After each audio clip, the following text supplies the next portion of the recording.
Donc, ici, on voit une photo prise par Matiazo de la comète Hellénine, une du 19 août et une du 29 août, et on voit que la luminescence de la comète du 19 août au 29 août a diminué énormément, d'où sa conclusion qu'il pense qu'elle s'est désagrégée, que la comète Hellénine s'est désagrégée.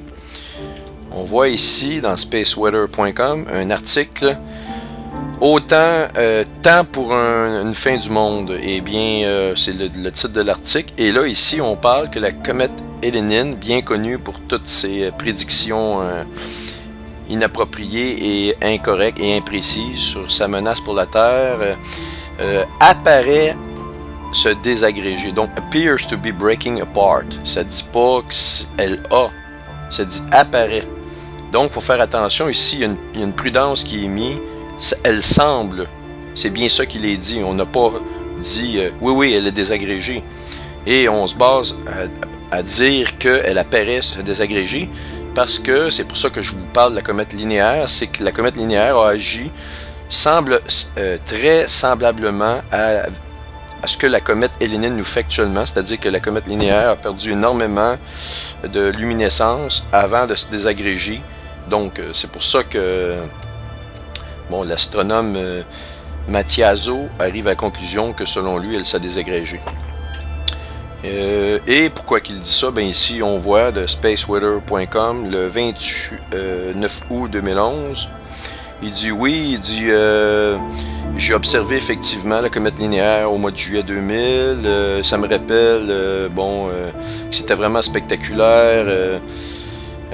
Quand son noyau s'est répandu comme la forme d'un cigare, il dit sur une période de plusieurs journées, et il dit que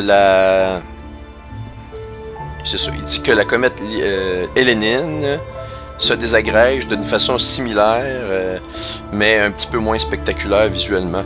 Donc, pour lui, c'est fait, la comète Hellénine s'est désagrégée, mais ça ici, en passant, c'est une photo de la comète linéaire et non pas Hellénine. On voit vraiment les fragments. Ce qu'on ne voit pas ici du tout pour la comète Hellénine, c'est pas clair qu'elle s'est désagrégée, mais personnellement, je m'attends à ce qu'elle soit désagrégée, et même je soupçonne qu'il y ait déjà certains fragments avec des magnitudes tellement élevées, donc on les voit presque pas, c'est très très peu clair. Je pense qu'il y a des fragments déjà alentour, et on va vous montrer des photos, mais je ne peux vous le certifier à 100%. Maintenant, ça c'est ce que Matiazo a déclaré ici, qu'il sait qu'elle se désagrège parce qu'il a observé. Maintenant, on va regarder deux articles, ici deux extraits d'articles rapidement. Celle de spaceweather.com que je viens de vous montrer. C'est vraiment, ils sont prudents à dire qu'il semble que la comète Hellénine se désagrège comme la comète linéaire. Okay? Il s'est écrit que le comportement de la comète Hellénine est semblable à celui de la comète linéaire qui s'est désagrégée en l'an 2000. Mais il ne s'est pas dit que oui, elle s'est désagrégée. Il y a vraiment une nuance que vous devez savoir. Un autre grand journal de nouvelles, l'Universe Today, les autres ils disent que les astronomes sont en train d'observer Hellénine et ils ont remarqué que la comète a perdu énormément au niveau de sa brillance. Bon, la semaine passée, voyez-vous, ça c'est un article qui est sorti le 29 août, donc on parle il y a 2 semaines. Et certains astronomes prédisent que la comète va se désintégrer. C'est pas dit qu'elle se désintègre. Alors, pour ça, c'est pour répondre à votre question, est-ce que la comète s'est désintégrée, oui ou non? Peut-être, eh bien, vous avez ici l'heure juste à cet effet-là. On va y revenir sur cette fameuse comète Hellénine-là, ne vous en faites pas, on va vous rentrer un peu plus dans le détail à ce que la fragmentation peut signifier. Maintenant, comme je vous ai dit il n'y a pas longtemps, je vais vous expliquer les conséquences de ce qui s'est produit avec la comète linéaire en l'an 2000 lorsqu'elle s'est désagrégée. Alors, on va vous parler d'une suite d'événements qui se sont produits au même moment où cette comète-là, ici on voit une photo de la comète linéaire prise le 7 juillet 2000. Ça c'était avant qu'elle se désagrège. Ici, la photo, on voit elle brille de tout feu ici. Et on voit sa queue qui suit derrière. Ce que je peux vous dire sur cette comète-là, c'est que le 29 juillet, elle s'est désagrégée, ou peut-être la journée avant, mais vraiment dans cette date-là ici. Et il s'est produit vraiment des choses assez particulières. Aux États-Unis, en Russie, au Canada et dans d'autres pays, il y a eu des feux de forêt soudains et incontrôlés, incontrôlables ou difficiles à contrôler pendant la période où il s'est désagrégé.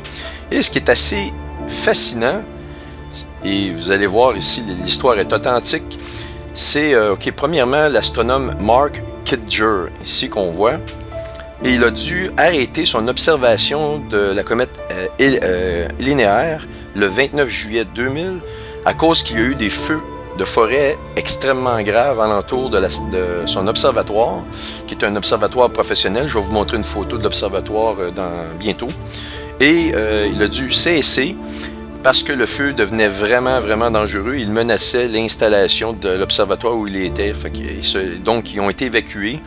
Et vous voyez ici, la désintégration de la comète linéaire a été un événement astronomique unique et a été accompagné par de violentes rages de feux de forêt dans les derniers, on parle de 50 years, donc de 50 ans, depuis 50 ans. On parle de 62 feux de forêt dans 11 États américains, 20 000 personnes pour éteindre les feux, la marine a dû s'en mêler. Et encore une fois, vous allez vraiment voir, c'est particulier.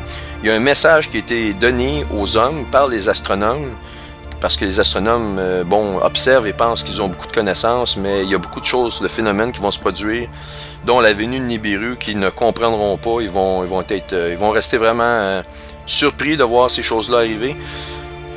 Mark Kidger a dû abandonner et il y a eu quand même d'autres amateurs qui ont pu continuer à l'observer pendant ce temps-là, dont il dit qu'il a reçu une série de beaucoup de photos linéaires de ses confrères astronomes, mais il dit qu'il y en a seulement une qui valait vraiment la peine, qui avait vraiment beaucoup d'informations. Il dit c'est une photo de James Vale, qui était, lui, dans un observatoire en Californie. Tandis que Kidger, lui, il était dans des îles, La Palma. Il était à La Palma. Donc, c'est deux régions complètement différentes. Lui, Kidger est à La Palma, James Vale est en Californie, et il dit par un curieux et très non plaisant symétrie, c'est-à-dire un hasard, vraiment, une circonstance incroyable, eh bien, James Vale a dû lui aussi quitter son observatoire pour cause de feu. Et donc, les deux, ils ont été obligés de cesser leur observation à cause qu'il y avait des feux de forêt alentour. Écoutez, ça, c'est réel.